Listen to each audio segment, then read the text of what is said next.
Oh, like, we're good. And Yeah, like that's on our what he's one figuring ASMR, out. I had the video Audio. still on my phone, but like we were like crunching like stuff and like chewing on chips. I remember. Yeah. Oh my gosh. Can y'all hear me okay? Yeah. Okay. Okay. Can you hear me? Yeah. Okay. Can y'all hear me?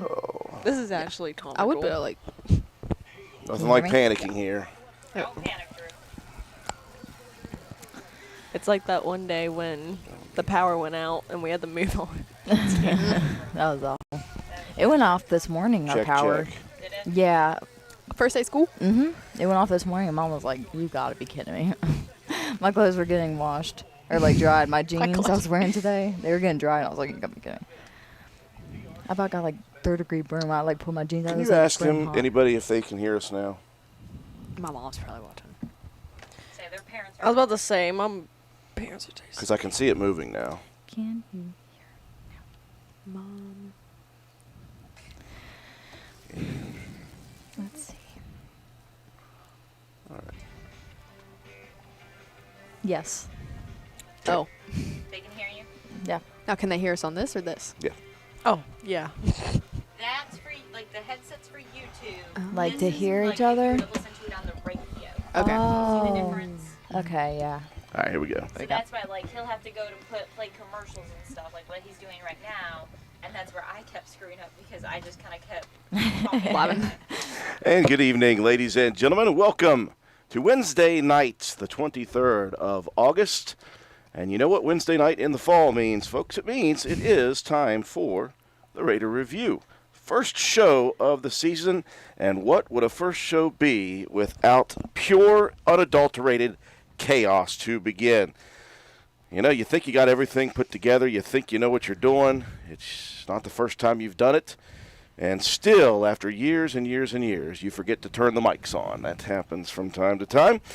My name is Andrew Miller, about to be joined here in a little bit by my good buddy John Penna in studio. We'll have Coach Paul Burdett in studio as well, coming up in a little bit to discuss the opening game of the 2023 Roane County High School football season as we hit the road all the way down to Shady Spring High School as we get set for the 2023 season, coming off of that that fantastic 2022 season. Before we get to that, though, I have a very special group of young ladies in studio with me today, and this was another one of those cockamamie last-minute decisions that I made that I tend to do, and it's good that I know people.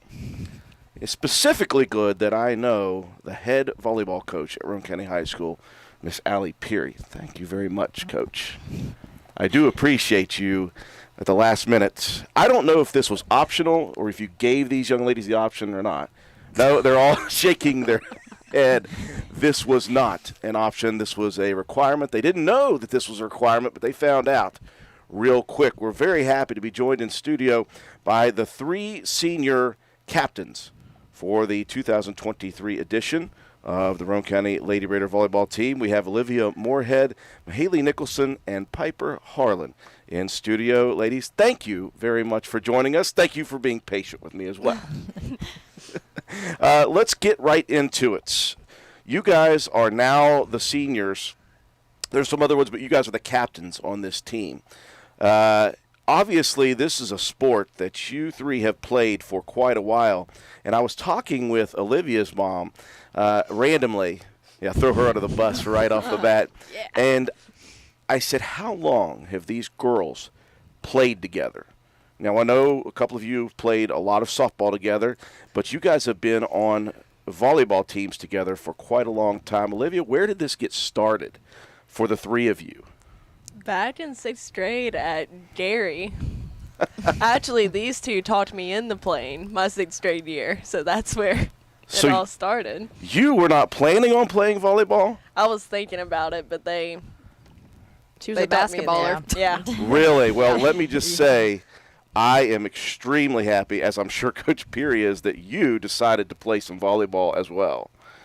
You are the specialist on the team. Okay, you're going to teach me all these.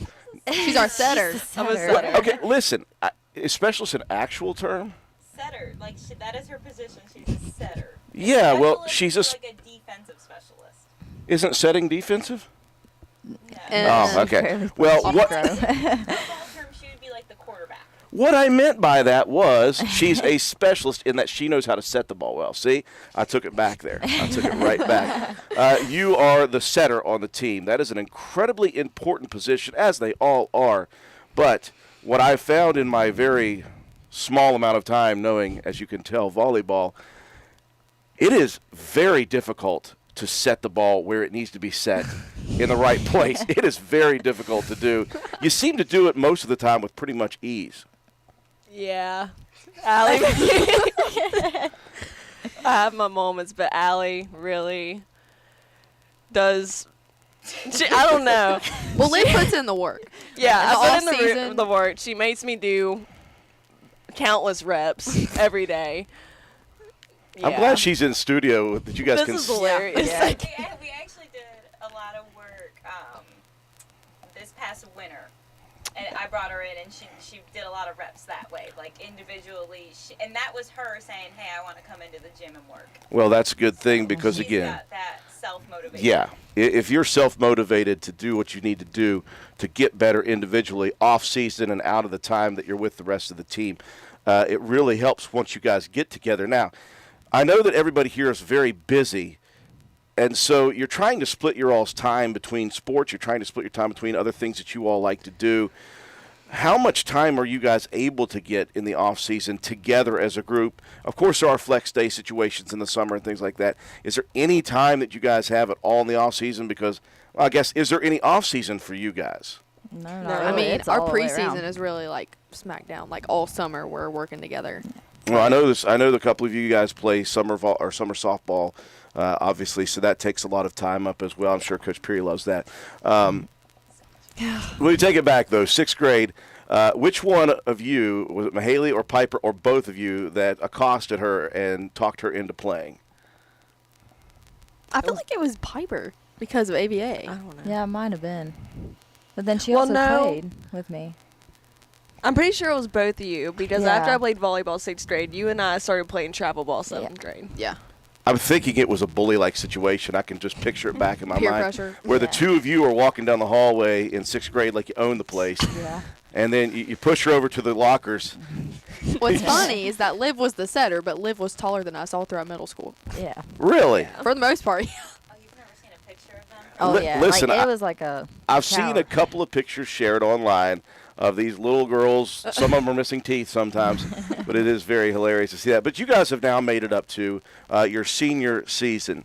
You guys have got a senior season for this and a senior season, the two of you, for softball coming up. Has it entered your minds at all yet that this is the last season at Rowan County High School for you? No. Yes, It gets for me a me. little sad. Yes. Viper says no. She wants to avoid that thought Yeah. at all costs. Liv and Mahaley says yes, they've thought about it. Well, what does that do to your motivation coming into this year then? Really just like pouring your heart out all like every single game because, you know, when the season's done, volleyball's done for me at least. Yeah. Like, I don't know. I don't want to tear up, but Yeah, that's me. I'm going to make them tear up right off the bat. No, I'm not going to make them do that. So, again, it provides extra motivation for you all. But, again, you guys have been in this sport for so long, it's almost as if you guys have developed into leaders before this season even began. And coming off of last year, did last year fulfill the expectations you had, or did you fall short of those expectations? we fell short. Yeah, We we fell fell short. short. We peaked in like mid of the Yeah. season instead of pushing ourselves where we should have. But it's all right. We got this season. Well, you know, when you think about things like that, I talk about that like if somebody gets injured in a sport, you know, if they're a sophomore or junior, like, well, at least it didn't end their careers. And so if last year was not what you guys thought it should have been, you at least have this year as kind of redemption. And sometimes when people get to that situation, it's extra motivation for them. Some people put a little too much pressure on themselves. Do you guys find any extra pressure because of last season, or is it just more motivation? It's More 100% motivation. more motivation. Yeah. Well, you guys have some other very talented players on your team that you're going to bring along with you this year. How is the team began to become cohesive here in these first couple of weeks of practice. And, I know sometimes it's very difficult to get back in the groove when you haven't been on the floor for a while, but we'll start with Piper. Do you feel like the team has gotten very cohesive very quickly, ready for tomorrow? Yeah, I feel like our team has filled a very connection with each other, much more than the previous years. And 7, we're just able to get along much better, and we've been pushing each other very much more this year and working 10 times harder. And I just feel like this year is much more better than the other years because of just getting along with each other, and that helps on the court because getting along with each other is able to push each other more. And that's very difficult to do sometimes because you guys spend a lot of time together, sister style, siblings. Even if you're not siblings, you guys have been together a lot. You spend a lot of time together. Obviously, there'll be some heated exchanges that come through with that, but are you guys able to come together quickly after those things happen, if there's disagreements, things like that? This season, 100%. Well, I know when I look at Mahaley a good bit, and I've talked to Mahaley about this during softball, as the pitcher, the ball's in your hand every single play. Every single play on offense, you've got the ball. Or on defense, sorry. I'll get it right eventually, Coach Perry. You have the ball in your hand every time, and you have to rely on teammates to do what they need to do. Mm-hmm. I've seen sometimes when it doesn't happen, you just never seem to change your attitude. You're always positive with these teammates. You're always upbeat with them. How does that happen with you? How are you able to internalize that stuff? It was drilled into my head when I was about 9 years old from my dad to not show emotion out on the mound. And it really, correlated over to volleyball or transitioned. Keep a positive attitude. You can only do so much, and showing emotion only brings it down, I feel like. So I look over here at Olivia. As the setter on this team, obviously communication is number one in volleyball. That's something I learned very quickly. Absolutely. If you're not talking 100% of the time on the court, things will go awry. And as a setter, you have to be one that really communicates well with your outside hitters, what are they called, the inside hitters? Middle hitters? Mahaley's a middle. She's a middle. Yeah. You're mid. I'm mid. Kids use that term, right? So communication, obviously, Olivia, is of massive importance. Is that something that you have to train yourself to do better, or is that something that has come natural to you as far as a setter? Have you been able to communicate with your hitters? Oh, yeah, I communicate with everybody all the time. When they're hitting, it's very important because if they don't talk to me and I don't talk to them, if I don't ask them what's wrong, if they're not hitting the ball every time, or if they make a mistake, we have to communicate with each other, because if I made a mistake, I'm going to tell Piper or Mahaley or whoever else that I made a mistake. It's something simple such as, could you set it higher to me? Could you set it lower to me? Can you send it over here to me? Mm-hmm. And that's something, again, not to put stress on you, Olivia, but that's something that can be stressful, to put one right where it needs to be in the wheelhouse, because everybody's different. Everybody's wheelhouse is a different place, right? So you have to be very in tune to who you're going to set the ball to. And you got a lot of hitters this year, right? Yep. Not just these two. Yeah. We got, who else is a hitter? Paige Blosser. Who else? Kiera Boatwright. Lexi Mitchell. Ella Keene's a freshman coming up. Okay. Joplin Harlan. Yeah, Ella's very tall, by the way. I just noticed that. Yeah. I can't imagine. I mean, I went to school with her dad. He's, 6'7"? No. 6'5"? He felt like 6'7" when I was 5'10" in high school, all right? Let's knock him down. Now her brother, on the other hand, probably. You got two really tall brothers. Man, I wish I'd have gotten some of that in my family. Okay, so we're coming into this season. You guys have gotten all the preseason work out of the way. It's time to go. It's time to start your 2023 season. It is your senior season. What are, for individual goals, let's go from you, Piper, across. What are your individual goals this year for the season? I would just like to push myself to the most that I can and form, the best connection I can with these girls one last time before it's gone. She's going to make Mahaley cry again. Okay, individual goals for you, Mahaley. Oh, gosh, I hate individual. I'd rather do the team, but as an individual goal, I broke one of the serving records, I think 1 or 2, my sophomore year, and I would like to re-break that. And I think there's a hitting one that I could possibly get to. So I'd love to be up on that board again. Well, even if I ask you if that's an individual goal, it does help the team if you do that stuff. Yeah, that's true. So I'll make sure you know We do that. have team Olivia, goals, though. about you? I really want to focus on our setter-hitter connections this season. So just my connections with the hitters. There's percentages, right, of like actual sets that work. Assists. See? Why can't you coach and be on the air with me at the same time? I would love to. Allie needs a Just headset. put a mic on the body, coach. Or make Everyone sh- wants to hear what I say. Make sure your husband gets fired right before the season starts here so I can take him on the road with me. No. All right, never mind. You know what? Luke will be on the radio. Okay, Oh, I will. Luke knows everything. I will take Luke. He's not a big talker yet. Yes. May not make sense. But Yeah. I'll talk to you. Okay, so we've got the individual goals out of the way. Let's talk about team goals for you guys. Have you guys gotten together and talked about what you guys are trying to accomplish this year? What is number 1 goal, number 2, number 3? Do you have different goals? I think we said we wanted to win sectionals this year as a team goal. Yeah. And Yeah. Because every year in the past, we've been right at sectionals, even in the championship, and we've, again, got down on ourselves and played as individuals instead of playing as the 6 on the court, and just fell apart in sectionals when we should have had it. We need the finish this year. yes. That's something I did talk with your coach last year about. Cardiac kids. Yes, and I did call you the Cardiac Kids. You guys would get up 2-0, and then 3 sets later, I'd be panicked. I didn't know why, but I was panicked. You guys did win some of those, so that's okay. But you want to win more of them, and you want to win the last ones, is what you're saying. You want to win sections this year. Sectionals, you advance to regionals. Any goals there? The goal I'm looking for is, are you wanting to try to get to the state tournament Oh, this yeah. year? Absolutely. Yeah. Olivia Moorhead said absolutely, and she had her teeth gritted. She's like, I want this so bad. You have no idea. Yes, so we'll structure the goals. Number 1 goal is sectional championship, if you can get that. And then that other goal comes in, and then that other goal comes in. Okay, so now that you guys are seniors and you've had day 1 of school, what is possibly, let's just say this, possibly next for each of you after this season is over, after this school year is over? I know that obviously you guys are very talented, so what is the next step? Or do you guys know yet what you want to do after school?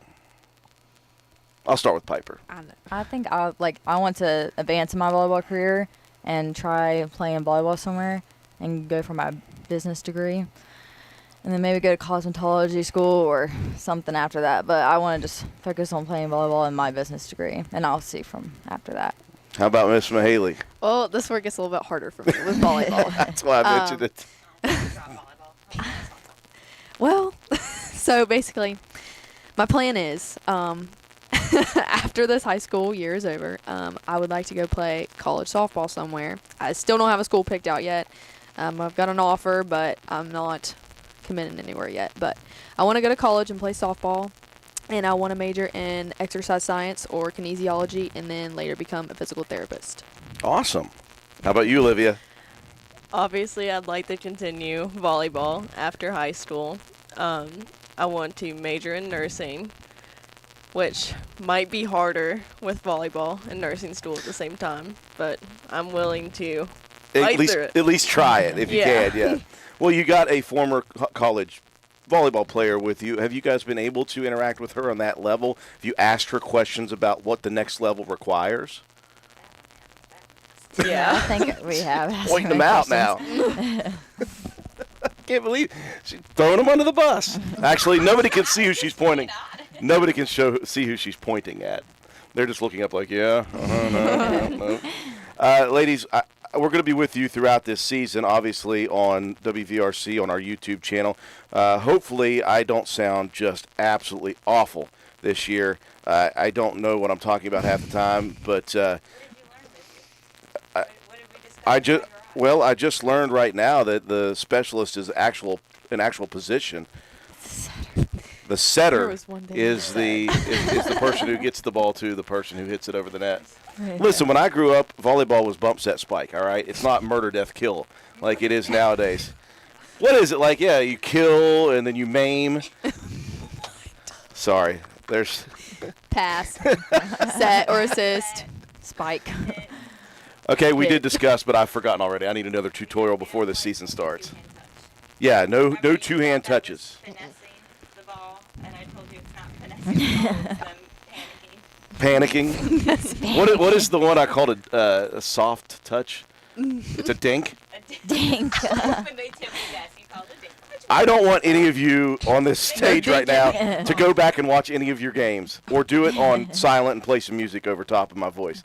You're so I want to now. Yeah. Like, You've never listened to him? I have a few Oh, I times, but have. I'm really gonna pay It makes attention. me laugh. There's Oh my- one thing he said and I forgot. Oh my He just gosh. loves finesse. I always think, oh, she did that with finesse.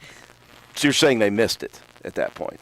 Doesn't mean they missed it. It was just they said. It looked like I don't know you how meant to hit do the it. Ball, so I'm gonna push the ball over. All I'm saying is it looked like they meant to do everything they've done.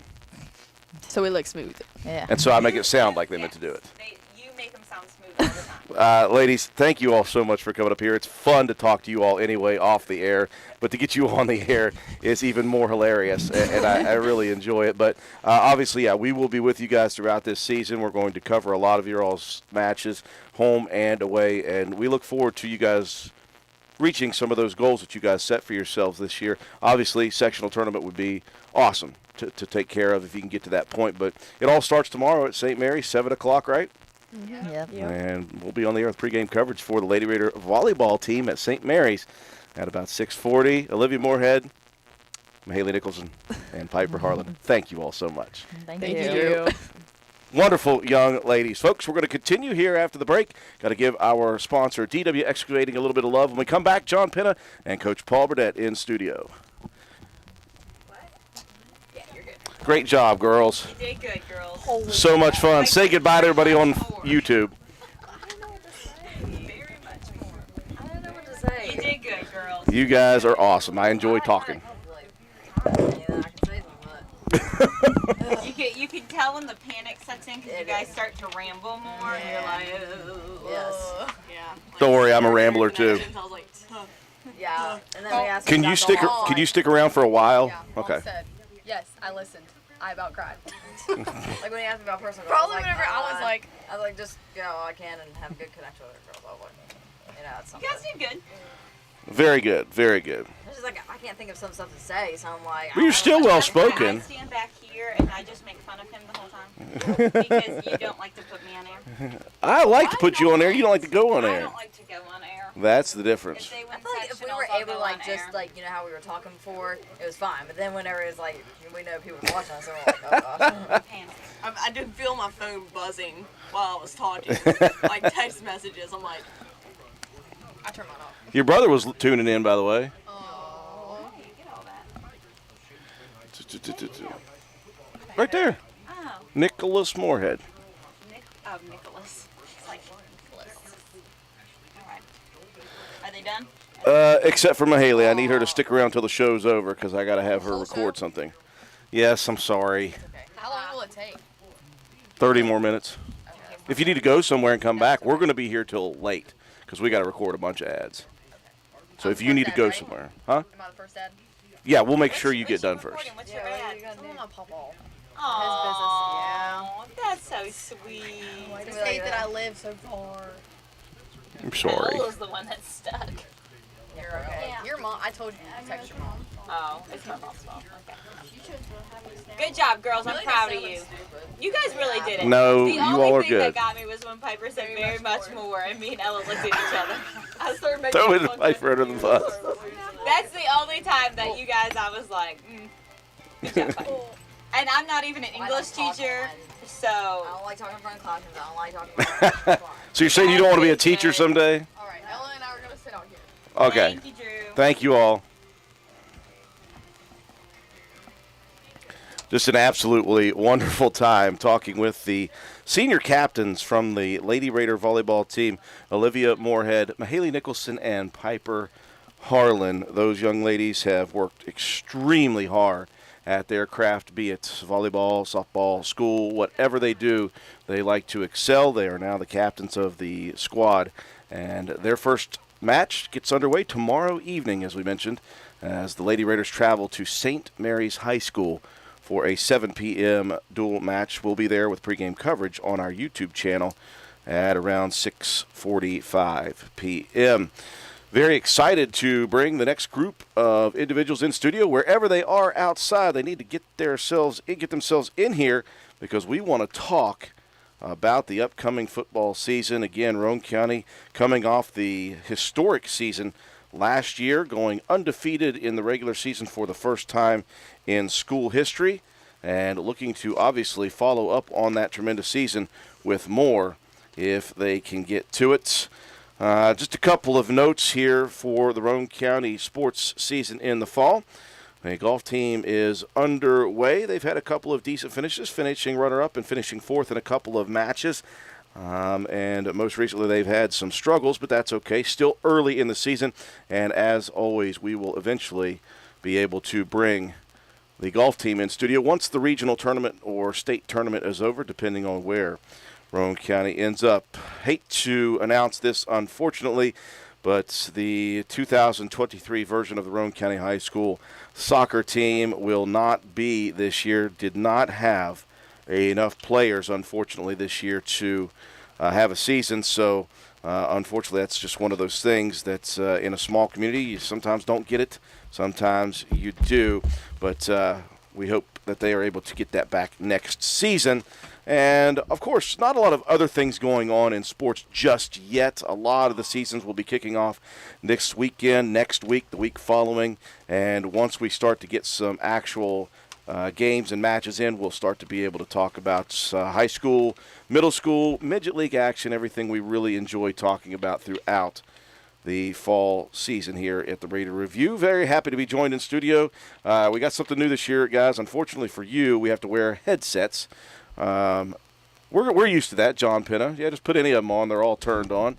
We have to have headsets and microphones because I'm a problem solver, John Penna. I'm a problem solver. And for the last 2 years, we have been using a wireless Rode mic for this show. Yes. And I could not tell you how many times people message and say, can't hear you, can't hear you, can't hear you. And so guess what? I'm taking care of that this year. I'm setting up all of our equipment. We all have headsets on, and we're all going to be able to be heard on our YouTube channel. And both of you got to lean into your mics so we can be heard on the radio. What do you think about that? So we're still talking into this mic? Yeah, you still got to talk into the mic, too. Okay. We are sacrificing for the good of the broadcast. That is what As we've done. That is what we are doing. You'd think Coach Burdett, after all these years of wearing a headset, would know how to wear one. Hey, flip that around there, buddy. I think this is his first time. I think it is with these. Is it wrong? It's on backwards. No big deal, though. No. It's working. You're wrong. It's on right. You have to have it on the right side? Is that what you're saying? That's odd. Only 20 years worth. 20 years worth of having the microphone part of the headset on the right side? I wouldn't know what to do, John. We've always been on the left. You can't do it on the left. Yeah, Yeah. we can. That's not what normal people do. Well, John, you and I were talking today, and we've been talking leading up to this season. Obviously, we are excited once again for another season of Raider football. Coming off of last year, you lose, obviously, very important cogs in the wheel, incredible players who did their part for sure to contribute to the success last year. But what you know and what I know and what Coach Burdett knows and what a lot of people do know as well is we got a lot of talent back and we got a lot of gamers back. We got kids who know how to win football games. Yeah. You know, it's one of those things that every year you lose some guys, man. You lose some talent. And for the past 2 years, I really think that the talent level, you know, across the board has been very big. But then you have some of those guys that are waiting in the wings that you just don't see them on Friday nights unless you're, you know, putting 49 points up in the second quarter against Braxton County with, 11 minutes left to go or something like that. But I vividly remember watching that broadcast recently. yeah, that was last night. Yeah. So, yeah, a lot of talent on this team, a lot of kids that have played football for a long time. and it's exciting, man. It's exciting to see these guys get their opportunity because you'll have a lot of these guys back for, not guys will be here this season, but they'll also be back next season as well. So I'm looking forward to seeing this group put their stamp on a season and step up and become leaders. Well, Coach Paul Burdett's, I remember when we put the 2022 season on our Facebook page a few weeks ago, and I was listening to the intro for the first game of the season, and it scarcely is possible in my head that coming into last year, I had you at 55 and 55, right on the cusp, and you are now 66 and 56 for your career. That's a lot of football games you've been coaching already. It just seems like yesterday we got this whole thing rolling, but now it has been some time. We're all a little grayer, a little rounder around the waist. But You use that term little lightly, I guess. well, obviously, 2 years ago was successful. Leading into last year, I think you knew that last year could be extremely special, but you never know until you do it. Until you play each game, and that's what you guys do is one at a time. You refuse to talk about the following week ever, even though we do all the time. You keep it focused solely on the game in front of you. And your team last year resembled that statement. They did not and would not look ahead any games, even though we knew how talented they were, we knew how focused they could be and how they were, and we knew that on paper they were going to be heavily favored in many of those games. None of that matters until you play the game between the white lines, and they performed unbelievably throughout the year underneath that little bit of pressure. Yeah, but you got, the majority of last year's team, much like this year's team, honestly, but the majority of last year's team were huge contributors in 21. They had 2 playoff games under their belt. They had a huge victory in a playoff game in Nicholas County. After giving up probably our most disappointing loss at Doddridge that year. And even though we lost to Lincoln County early, the loss at Doddridge was probably the most disappointing because it was hyped up all week long as this is a game, this is a game. And I really felt like even myself, I think I put it out there too much to the guys. And the thing about in 21 is we hadn't been on the big stage yet.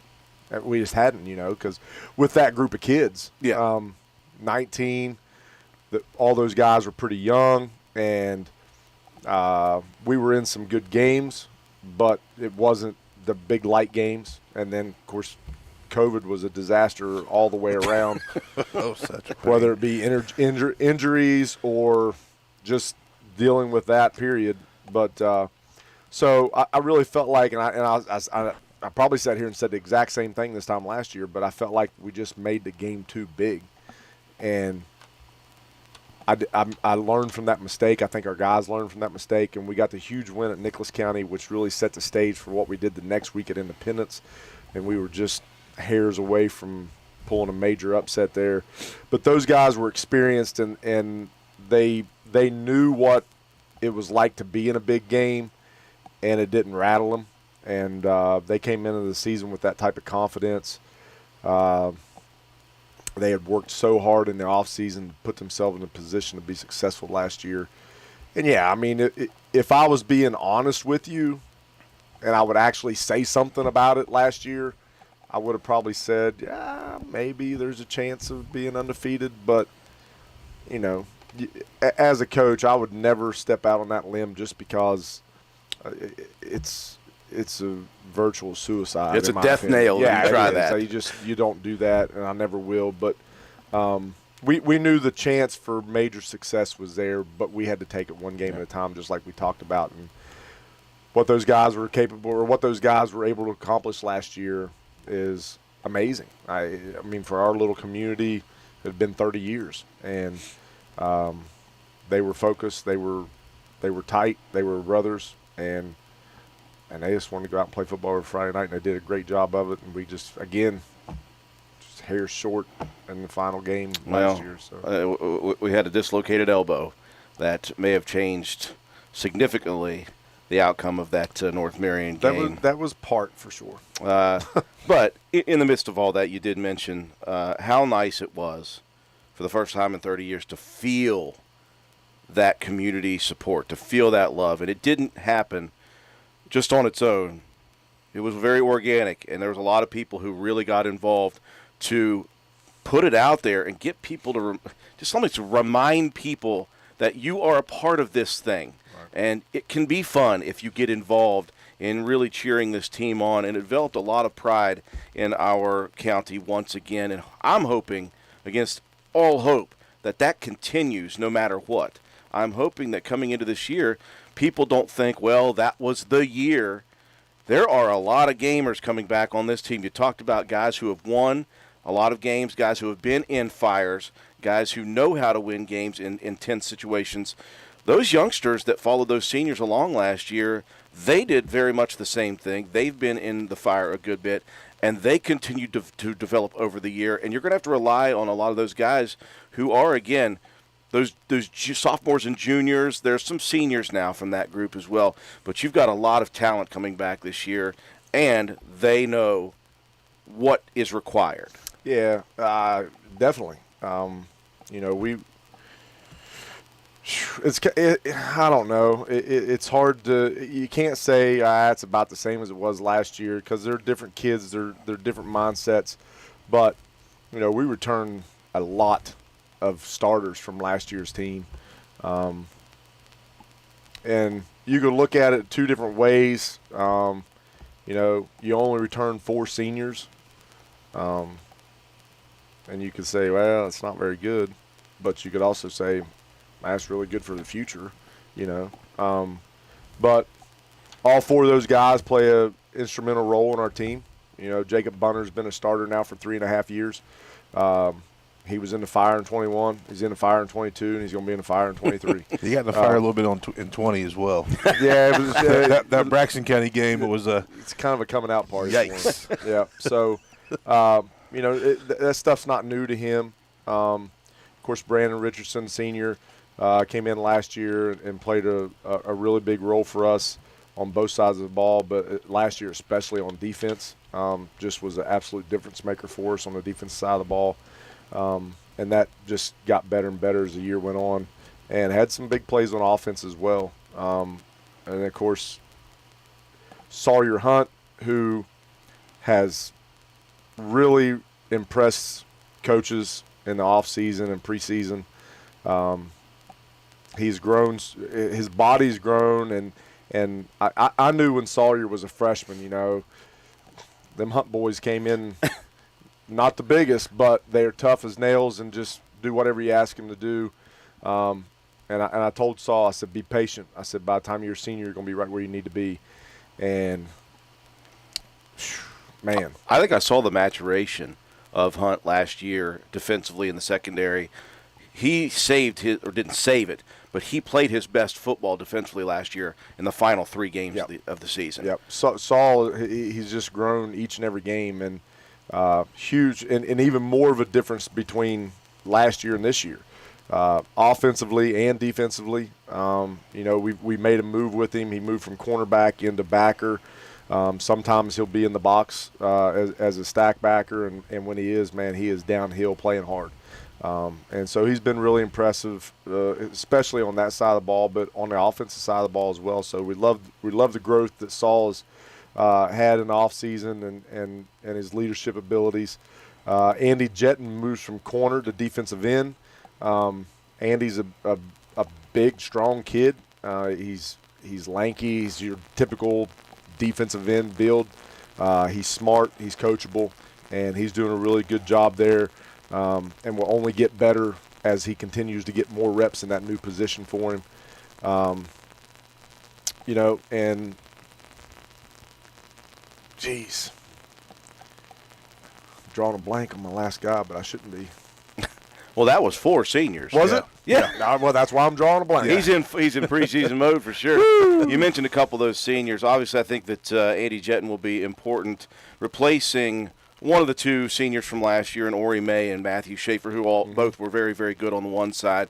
So he'll have to step up and play that very, very important role. You're going to be moving. We lost, of course, one of the better middle linebackers we've seen at Roane County High School in Colton Paxton. But Lane Watson in the offseason has just changed himself. His body is different. He is bigger, stronger, faster. He's a difference maker. You guys are going to move him from the secondary into that middle backer position. You've got to replace some other linebackers and 2,000-yard rushers. That means Brandon Richardson is going to have to play a bigger role in the backfield this year.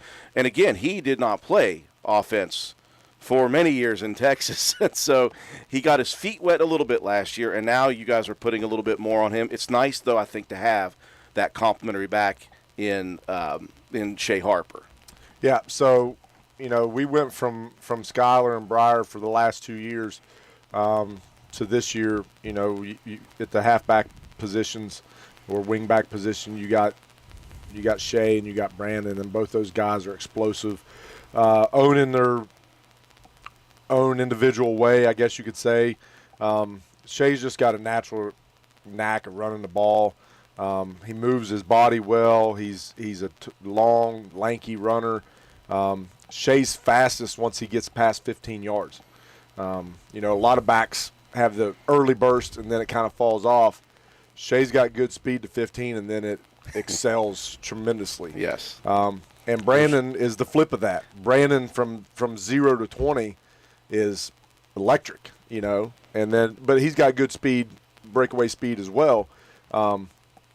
But two totally different backs, but carry the ball both extremely well. But then you add in two others with that, number one being Clay Walker, who has, in the offseason, guys, and we're talking about transforming bodies. Yes. Oh, yeah. If you'd seen Clay Walker as a sophomore and you see Clay Walker as a junior, you would understand the amount of time and the effort and the dedication that he's put in to the offseason and getting himself to where he is today. Well, you mentioned Sawyer Hunt being patient with his body.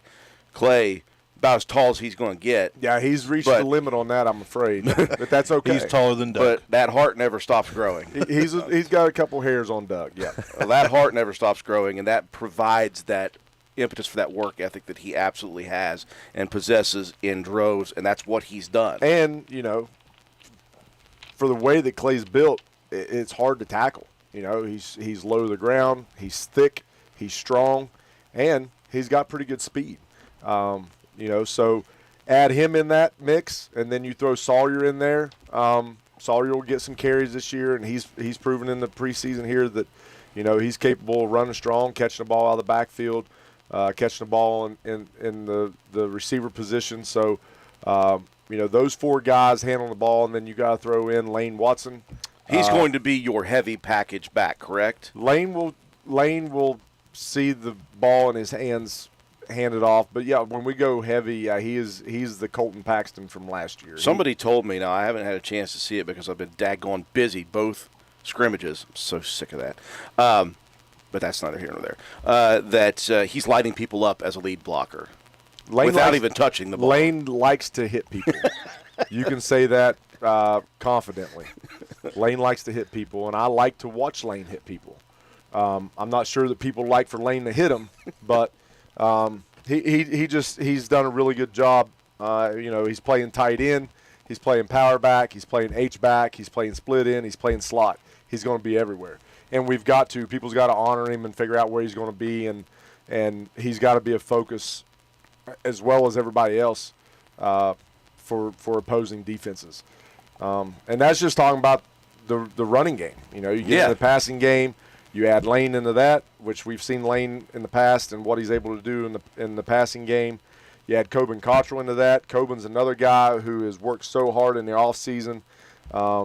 He played basketball in the winter, ran track in the spring, and really committed himself. Wasn't able to get to the weight room with us because of practice, but when his practices was done, was going to the hospital, getting these lifts in. Coben's big, Coben's strong, and Coben's going to be another force in the passing game for us. Brandon's in the passing game. Saul's in the passing game. Shea can be in the passing game. We just you got weapons out there, and traditionally, I guess you could say we have not done a lot of passing. We can. Yep. And when we want to, we will. And I think you'll probably see a little bit more of that this year, just because I think, number one, you talk about passing. It's hard to talk about passing without your quarterback. Yeah. Jacob has grown, obviously, physically since last year, but the maturation between freshman and sophomore year, and the plan last year, guys, was to do just what we did. Yeah. And that was take the pressure off of Jacob. I wanted him to hand the ball off to those 4 running backs, and every now and then I want him to be able to get a play-action pass in. His completion percentage was very high last year. Up around 81% at one point late in the year. Yeah, it was even late. Yeah, that was late in the season. Very, very high. And I know that was on limited throws, but they were throws that mattered, and they were big ones when we needed it. So Jacob's more comfortable, and I'm more comfortable putting pressure on him. And he's done a good job. I think I felt like he made some really good moves in the game or the scrimmage against Wirt. I think he made some really good decisions with the ball. And Jacob's only going to get better. Just remember, Jacob's a sophomore. Yeah. So he's got 3 seasons basically to go. So he will only continue to get better. But you've got to have the quarterback to make that passing game work and to make everybody else – kind of do what they're doing. So, but none of that happens without the guys up front. And that's what I wanted to hit on. Obviously now, I know, John, you and I have talked about the unknown of the offensive line. It's not as if you have nobodies there. You still have 2 starters returning from last year's team. But, John, I know that you were very closely involved for a couple years helping coach. The O-line was one of those things that you look at, and it's the truth in the way this system runs, that if they're not doing their job, then it doesn't matter how many talented backs and things you have. Oh, yeah. Yeah, as a running back, you like to see those big guys up front doing what they're supposed to do. And, a couple younger guys, a couple sophomores coming in, but these guys are going to work. I mean, it's just what they do. You're talking about Colton Elliott, which he's playing center. You got Hogan Greathouse, which everybody knows that Greathouse name, and then Tyson Freeland as well. And then I think Richard Greathouse is probably going to be another one of those guys for you. Great size on Richard. I mean, great size across the board. Now, Colton Elliott still has some time to grow, because if you look at the kid's feet, my gosh, he's going to be 6. Look at his hands. Yeah, his feet and his hands, 6'9". Well, that's good for a center. Right. Have big hands. Yeah, absolutely. So, didn't have a whole ton of varsity action, but these guys are gamers, man, and they've been working hard in the offseason throughout. Well, Coach, let's ask you then. Your evaluation in just 2 scrimmages of the offensive line play, a couple of those young men are raw and haven't played varsity football.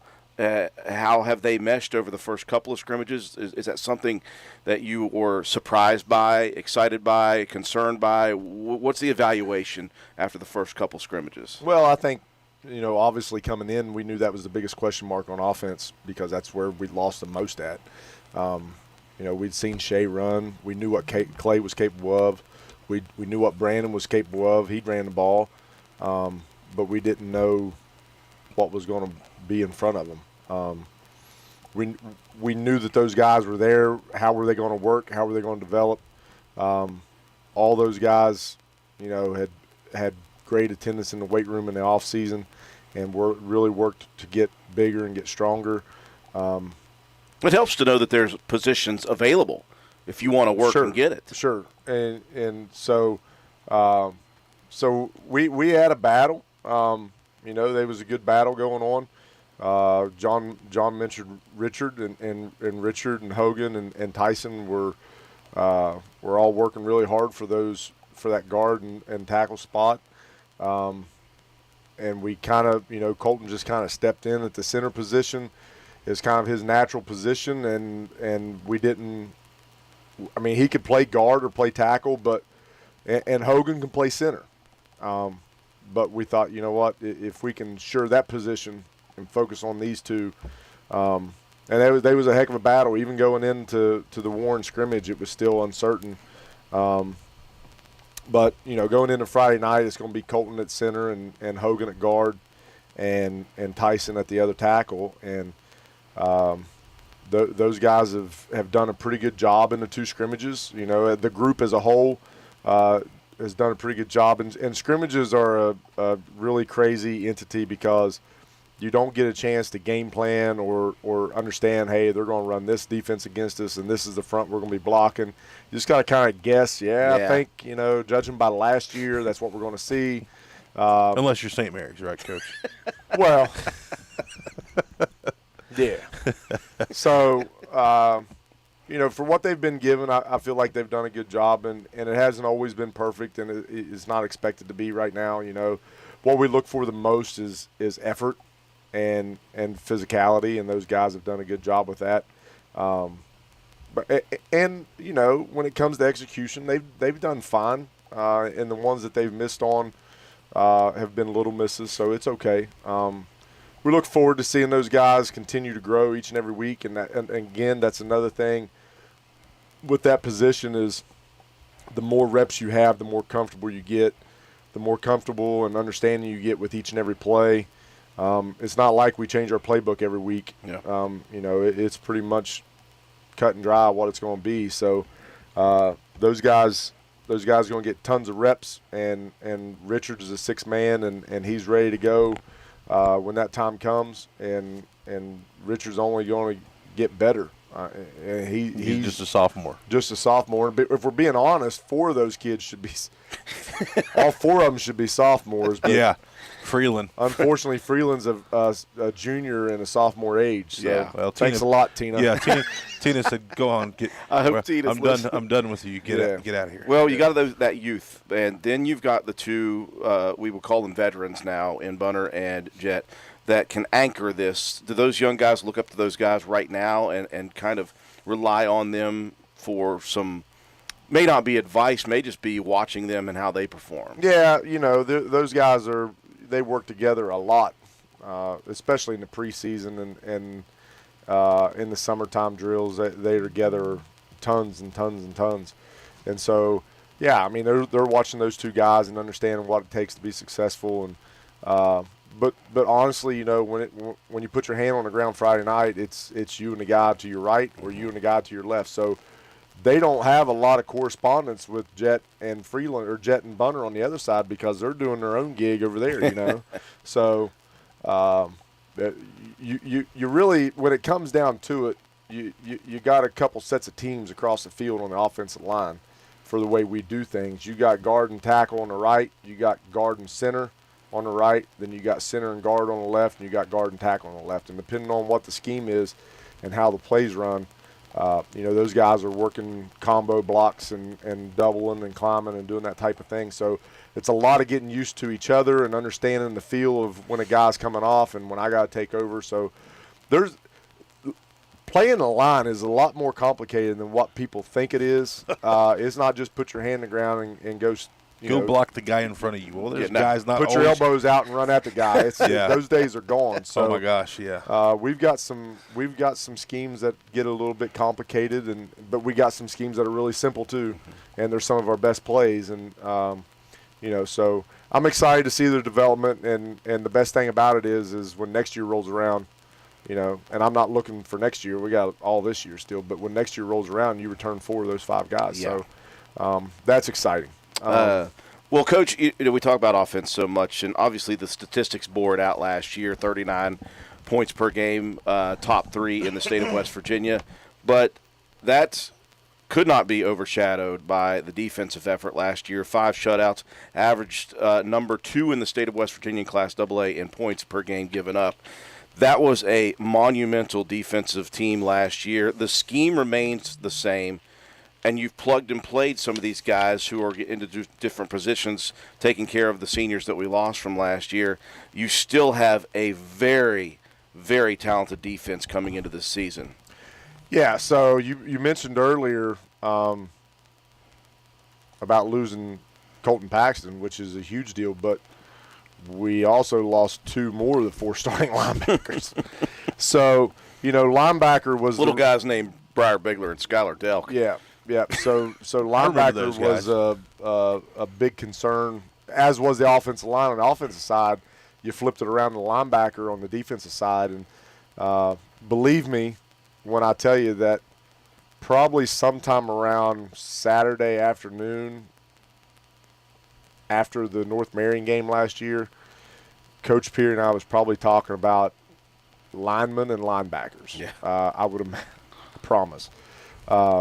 And so we had some ideas and we settled in on what we thought was probably the best move, and the best move was, like you guys said earlier, was moving Lane from corner into the middle backer with Clay. And Clay's comfortable there. Clay got a lot of reps at linebacker last year. But with what he's done in the offseason, as we talked on offense, he's more than ready to be that starting linebacker now at the varsity level, and he's proved it in the first 2 games. Always has been a very solid tackler.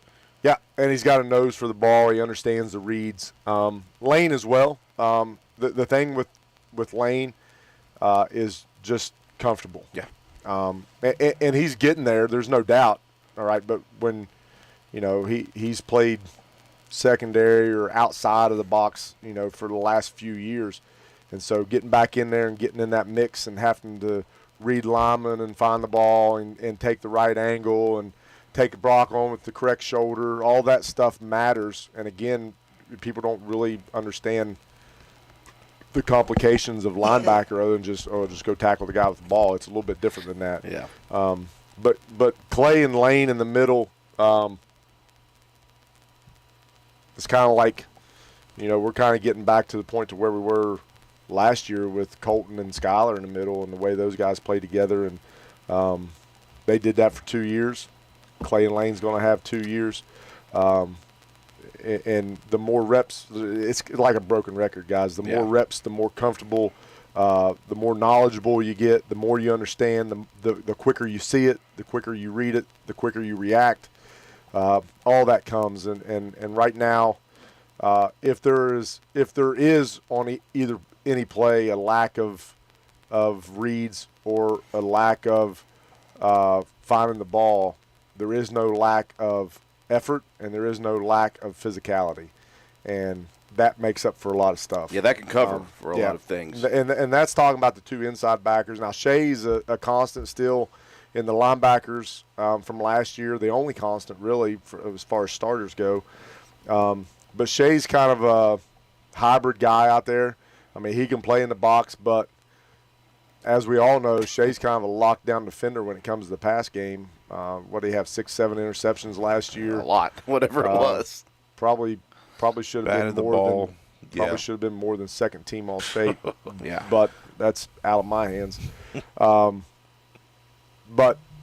Sawyer moves from corner to linebacker. And, I talked earlier about Sawyer's physicality and his ability to come up and stove up plays. Work County's brothers, I'm assuming they're twins. Yeah. Is that right, Yeah. John? Yeah, Chase and Channing. Yeah, they're pretty good. I don't They're know all if right. I don't know if anybody knows that. Yeah. And I told our I guys. think one of them's an all-stater. Yeah, well, I'm talking about, but that's fine on offense. I'm talking about the defensive side of the ball. They're pretty good there, too. But, Oh, yeah, they tackle well. yeah. So, but when you put those guys together in the backfield, they come downhill really hard. And I could show you a clip from last Friday night where Sawyer took on the bigger of the 2 low boys, and he landed on the back of his head first. Saul just blew it up. And that's what Saul brings to the linebackers. That's the stuff that Begler would do when he came in the box last year. And Saul's stepping right in and taking care of business and doing that stuff good. So I really feel like we're solid at linebacker. You jump up to the front, and that's where you start, but we started at linebacker. Yeah. Coben is at defensive end. I talked about Coben's growth in the offseason. I will double that growth not only physically but mentally for the game of football. Last year was Coben's first time ever playing football, so everything was brand new, and everything went really, really fast. Yes. and it got slower for him as the season went on. But it's so hard to teach and get understanding when the ball snapped and it looks like everybody's going in 100 different directions. That's really slowed down for Coben this year. He's understanding the teaching so much better. He's played technique defensive end in the first 2 games. Coben's big, he's strong, he's hard to move, and it's kind of like putting a defensive lineman at defensive end. I mean, he's 6'2", 6'3", weighs about 215. Pretty hard to move. Yeah, super athletic and got good speed. So Coben's going to do great things at defensive end this year. Flop it to the other side. Andy Jetton, talked about Andy a little bit ago. Moved from corner to defensive end. Made that move after the summer. We don't face a lot of passing teams. We do some, but not a lot. And I really felt like that we were wasting Andy at corner with his size and his ability. Yeah. And but and that's the way I approached it with Andy. I said, you can be involved in every play at defensive end, or you can have your back turned to the play almost every play at corner. Yeah. And you're a senior. It's time. Let's get in there and get after it. And he's done a good job, and he'll continue to do a good job. And again, one of those positions and one of those guys that will only get better as we continue to go, and he gets comfortable in that position and understands what's going on. Jump to the interior. Some beef. Yeah, you got that right. Jacob Bunner. Guys, I've been at this a long time.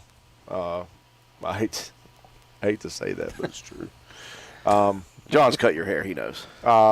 Jacob's as strong as any football player I've ever had. Hands down. Now, I may have some that pound for pound would have equaled, the strength, but as far as overall complete, he's strong. Yeah. When he puts his hand on the ground, and he goes forward, it's going to take a lot of guys to stop him. And that's what Bunn brings to the interior of our line is just brute strength. And if somebody will make him mad early, maybe it has to be me. I'm not sure. But if somebody makes him mad, somebody comes in the locker room, Burdett smacking him around. I feel sorry for the guy across from him for the rest of the night because he doesn't get unmad very fast. I'll text him a couple times right before you guys get off the bus. There's some nicknames I've given him over the years that he doesn't like. He dislikes thoroughly. But then you flip it to the other side with Jet, and you really got a polar opposite. Now, you still got the size. Noah's no small guy by any stretch. He's a meatball. Jacob's 280. Noah's probably 250, I would say. But Noah's got a different move. Noah, I remember going, I think it was COVID year because I was sitting on the tailgate of my truck. It may not have been COVID year, but I watched Noah play in 8th grade, and you guys were playing Ripley. Was that COVID year, John? No. It was 19. Well, it would have been okay if it was. It was if it was at home, it'd have been COVID year. So that was 20. Yeah. So yeah, 21, 20, yeah, because he's a junior. Yeah. So I sat on the tailgate of my truck over by Southern States, and Noah was playing defensive end left. As you're looking at from the defense to the offense, he was playing left defensive end.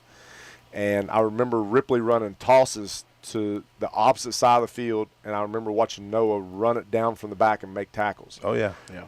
So you take that athleticism and you put it at defensive tackle. His speed off the ball, he's always had good hand moves to swims and technical with his hands. able to move guys just with arm moves and using that. He's just hard to block. Yeah. He's just hard to block, and he in both scrimmages he's made plays in the backfield, been there ready when the ball carrier showed up. So so you got those two guys in the middle, anchor and all that stuff. You jump to the secondary, a lot of familiar faces back there. Jacob Greathouse, who played some safety last year, we really did our best to keep him off the field on defense.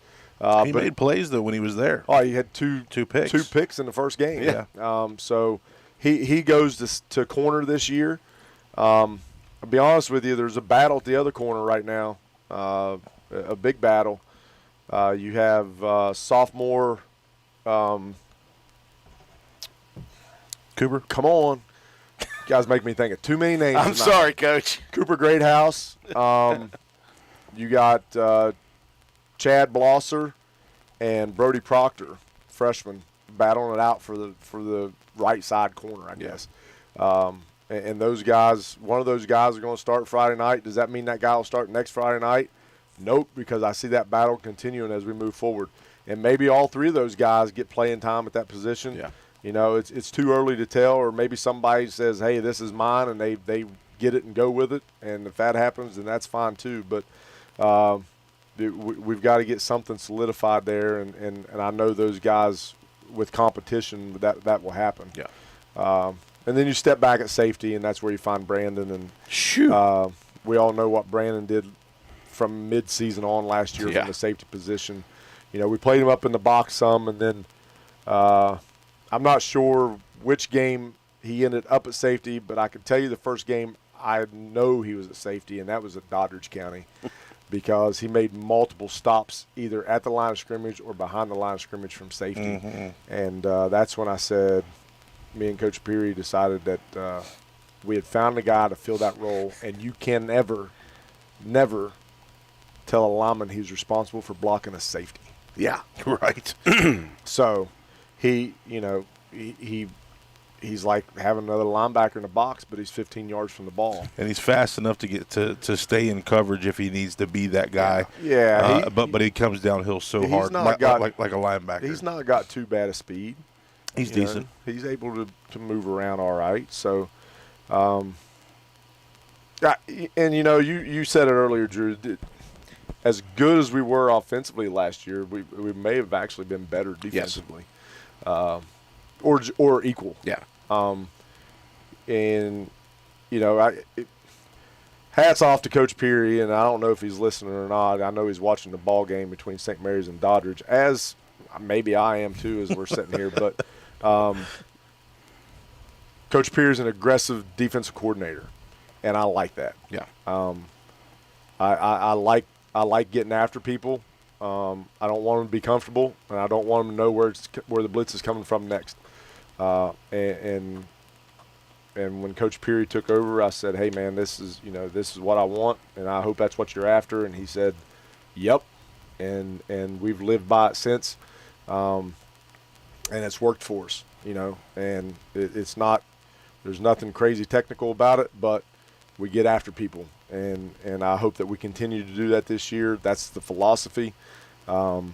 With each game, these guys are only going to continue to get better and more comfortable in their new positions for those that are new. And for those that aren't new, we're just going to continue to get better and better each and every week. So, well, excited. on phase 3 of the ball, we'll touch on it just real quickly here. Obviously, the kick return game and punt return game last year was very solid. You get Brandon back there. He returned a couple of kicks for touchdowns. Shea will be back as well, and you'll have other guys that can fill those roles. One of the things I obviously love is the kicking game. You found someone who you didn't know was going to kick well. Coben Cottrell comes in with a strong leg, and then all of a sudden he says, I'm going to try to do this soccer style, and he's banging field goals from 40 yards out in practice, 45 yards out in practice. So those things, that third phase of the game, is something that I think may be a strength for you guys as well. Yeah, it's different, honestly, when it comes to kicking. It's kind of been the Achilles heel here for years. It takes me back. But yeah, you know, Coben, last year we were at camp and we were working on kickoffs, and he said, "Hey, you mind if I try to kick?" And I said, "Have you ever kicked?" And he said, "No." And I said, "Well, here." So I showed him how to line up and toe kick, you know, and first couple were so-so, and then he finally got a hold of one, and I said, "Hey, man, that's not bad," you know. And so I got better, and then we get to our bye week last year, and he says, "Hey, Coach, you mind if I try to kick soccer style?" And I said, "Listen, Coben, you've kicked like 4 touchbacks already. I don't want to mess anything up. So you got till Friday or Thursday to hone in on your skills here, because if it ain't where I think it needs to be on Thursday, we're not going to do it." Yeah. And he Cassie, he taught himself the soccer style kick. As crazy as that sounds, and you know, by the end of the year, yeah, well, I mean, we were attempting 40-yard field goals at practice. He's kicking touchbacks, and it's just he went to camp this summer, consistent inside the 10-yard line on kickoffs, consistent. We lined up. Beautiful weapon to have. We lined up at the 37-yard line first week of practice, and I said, I don't need to know that you can make it. I need to know if we have to take a chance that there is a chance. And the first one was slightly short. The second one was slightly right. And the third one went through by about 9 yards. Shoo. And I said, there is a chance. Yeah. And he has made that kick several times since then. So, yeah, having that weapon is it's crucial, and it's something that we've never been able to rely on. Yeah. So, you know, if we get close and we need to revert to field goal, then I feel more than comfortable doing that. And, of course, you talked about the guys in return game. The guy you didn't mention was Lane. Yeah. I knew I'd forget somebody. But, yeah, so one of those three, Lane, Shea, or B. Rich, will be back deep on punt or kickoff return. Yeah. You know, depending on what the situation is or if somebody needs a break, whatever it may be. But one of those, or two of those three guys will be back deep when it comes time to return, and I don't mind the ball in any of their hands, honestly. Well, Coach, obviously we're all very excited about this season. We got a beefed-up schedule, took all of the single-A schools off, have 2 AAAs, AA-As. There's some new situations with how the scoring is going to go. There's some differences in the rating system. All very, very exciting for this season, and obviously coming off of last year, everybody extremely motivated to get this season started. 2 more days, and you travel to Shady Spring for the first ever meeting between the two, and it's an opportunity for you guys to get off on a good note to begin the season. Obviously, you guys are working hard to get ready. Do you feel ready for this season? I guess never really totally ready, but do you feel confident enough coming in that you guys are prepared the way you need to? Yeah, I mean, I think as far as preparation goes, yeah. I you know, this week is, and of course today's, I hate the first day of school. I hate, it's terrible. And Walnut Festival. And I told him today, I said, don't give me the typical first day of school practice because I've had enough of that BS over my career. It wasn't typical. It was on the verge of being close. We had a good practice. That just the energy, and it's first day of school stuff. It's just different schedule, different routine. But yeah, you know, you go so long, and that's the thing about the way sports are today. You know, I had guys text me, fellow coaches texted me on the July 31st and said, "Hey, good luck today. Hope everything goes good." And I'm like, "What? I've been doing it since June. It's not." I thank you. I appreciate it. You know, but we've been practicing since June, and so what happens at this point of the year is you really break up the monotony of, well, we're going to go individual time, and we're going to work on these plays, and then we're going to go inside run, and then we're going to go outside run, and then we're going to go pass game, and then we're going to go team, and then tomorrow we're going to flip it around, and we're going to go individual on defense, and then we're going to go inside run on defense, and while we're doing inside run, they're going to do 7-on-7 work, and then we're going to come together and do team defense, and then we're going to run. So once the season gets here, that monotony gets broke up, and you know the guys got something to focus on, and you got an end point to each week that you're focused on. But preparation wise, yeah, you know these guys hopefully, you know, a big stressor every year, stressing point every year is make sure you study film. Yeah, you know, because it's like taking a test every Friday, and that's what made last year's team so different is the amount of time that they put into studying and understanding the defenses. Colton Paxton was like having a coach on the field. by the time he showed up on Monday and Coach Peary handed him the scouting report, he already had that because he had watched that much film over the weekend. So if the guys will watch the film and study, and that'll continue to help them get better each and every week. But I'm excited to go to Shady. We've never played him in a regular season game. Probably haven't faced him, period, since about 1996, I would imagine. If you'll remember, we went down there in 1995. I'm sorry. We went down there in 96 to – 96 to a grid, 95 to a grid-a-rama. To a grid. Then we were supposed to have a grid-a-rama here in 96, and it got canceled because of storms. And then we had a grid-a-rama here in 97, but I'm not sure if we faced them in 97 or not, but I know we did in 95. Yeah. Did we in 97, John? 97, we played had John Marshall, Morgantown, and Magnolia. Okay, so 1995 was the last time we faced Shady on the football field in any capacity. So, and they got a solid team, got a lot of returners back from last year. Got a really good quarterback, big guy, throws the ball well. Got a really good-looking running back. Their offensive line, I think, have come together really good. They got some returners back in those positions, and they got some good receivers. They like to kind of mix it up. They're probably half and half run and pass. And defensively, it appears as if they're going to be in a 43, and they got some aggressive guys on the front, and they got some, in the linebacker and defensive backfield. They got some players back there too. So it'll be a good matchup, and it'll be a good test for us out of the gates here Friday night, and kind of get down there and see what we're made of and what we're capable of doing with this new group of Raiders. But I'm excited. Really feel like last week with Coach Hick and his guys was a really good tune-up. A really, really physical scrimmage. We knew we'd done something when we stepped off the field Friday night. Yeah. And that's good because that's what you're after in your second scrimmage. You want to see that physicality. You want to see that strain, and we were able to get that Friday night. So yeah, I'm excited. It's a new year. It's a new chapter. It's a new group of guys, but the goals are the same. Yep. And I was proud of them for doing that. Our goals continue to be 1-0, which is the most important one. And we put state championship back on the board again for the second year in a row. So they believe it's possible, and that's step number one, because I promise you, I've been here for all but 8 years of it.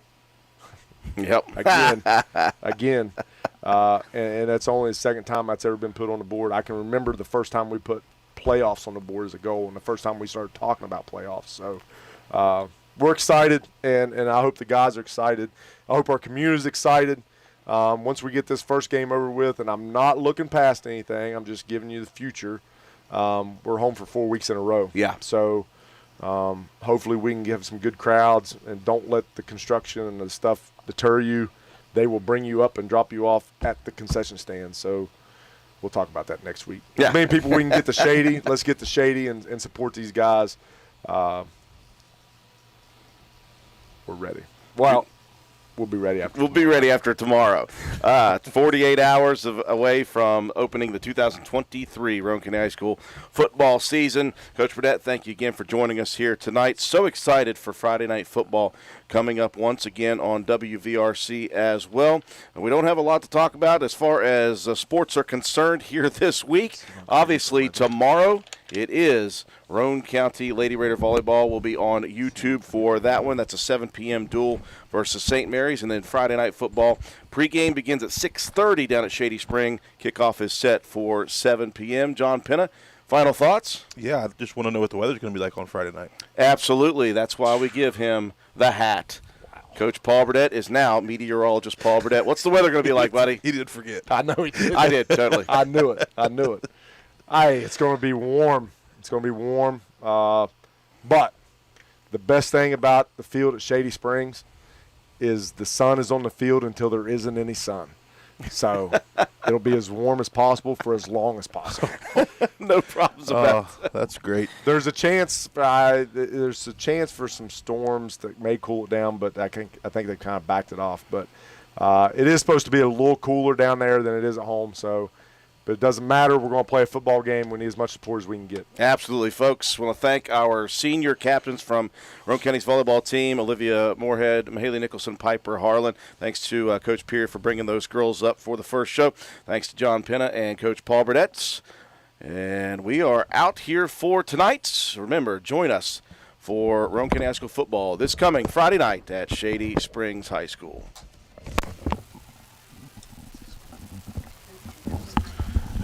Okay, stop recording.